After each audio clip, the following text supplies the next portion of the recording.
అందరికీ నమస్కారం. Welcome to Sandhya kitchen India. ఈరోజు మనం నింపుడు కాకరకాయ చూద్దాము.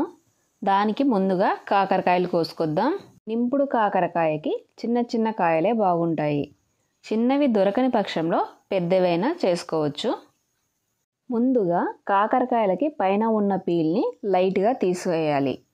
నేనైతే తీస్తాను, తీయకపోయినా పర్వాలేదు. ఇలా అన్ని కాయలకి తీసాక నీళ్ళల్లో వేసి కడిగి పక్కన పెట్టుకోవాలి. కాకరకాయలకి మధ్యలో ఒక ఘాటు పెట్టి అందులో ఉన్న విత్తనాలన్నీ తీసేయాలి.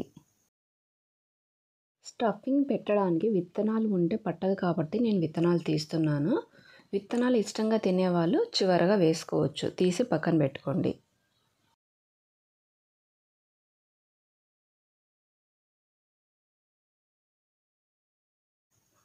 ఇప్పుడు ఒక బౌల్ తీసుకొని 1 టీ స్పూన్ పసుపు, 2 టేబుల్ స్పూన్ల ఉప్పు వేసి రెండు కలిపి కాకరకాయలకి లోపల బయట అంతా బాగా పట్టించి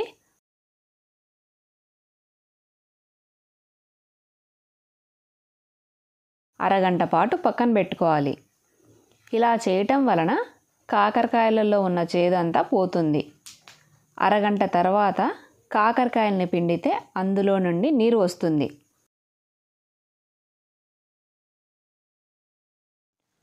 ఉప్పు పట్టించాం కదా, ఆ ఉప్పు ఊరి ఆ నీటితో పాటు చేదు పోతుంది.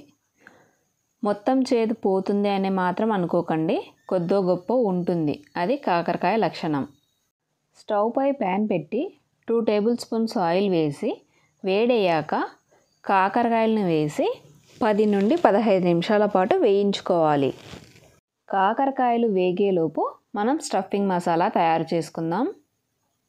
2 మీడియం సైజు ఉల్లిపాయల్ని సన్నగా కట్ చేసి బౌల్లో వేసుకొని 1 టీ స్పూన్ సాల్ట్ చల్లి పెట్టుకోవాలి. ఇలా చేయటం వలన ఉల్లిపాయల నుండి నీరు వస్తుంది.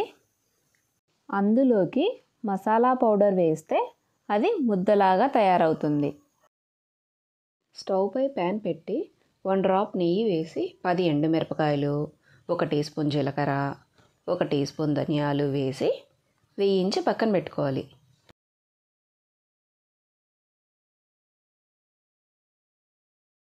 ఇప్పుడు 2 టేబుల్ స్పూన్స్ పుట్నాల పప్పులు వేసి 2 నిమిషాల పాటు వేయించి పక్కన పెట్టుకోవాలి. పప్పులు మరీ ఎక్కువగా వేయించిన అవసరం లేదు, వెచ్చగా అయితే చాలు. 2 స్పూన్ల ఎండు కొబ్బరి పొడిని కూడా వేసి 1/2 నిమిషం పాటు వేయిస్తే సరిపోతుంది. ఎక్కువగా వేయిస్తే మాడిపోతుంది. కొబ్బరి పొడిని కూడా పక్కన పెట్టుకొని అన్నీ చల్లారాక మిక్సీ జార్ తీసుకొని ముందు ఎండుమిరపకాయలు కొంచెం ఉప్పు వేసి గ్రైండ్ చేసుకోవాలి. ఉప్పు ఉల్లిపాయలలో వేసాం కాబట్టి ఇక్కడ కొంచెం తక్కువగా వేసుకోవాలి. ఎండుమిరపకాయల పొడిలోకి పప్పులు కొబ్బరి మిశ్రమం కూడా వేసి గ్రైండ్ చేసుకోవాలి.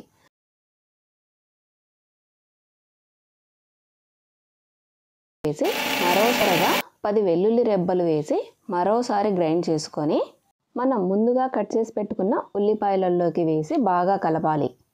ఇప్పుడు సగం చెక్క నిమ్మరసం కూడా పిండుకొని పిండి అంతటిని ముద్దలా అయ్యే విధంగా కలపాలి. ఉల్లిపాయలలో నుండి వచ్చిన నీరు నిమ్మరసంతోనే పిండి అంతా ముద్ద అవుతుంది. కాకరకాయలు 70% మగ్గాయి అనుకున్నాక స్టవ్ ఆఫ్ చేసి చల్లారబెట్టుకోవాలి.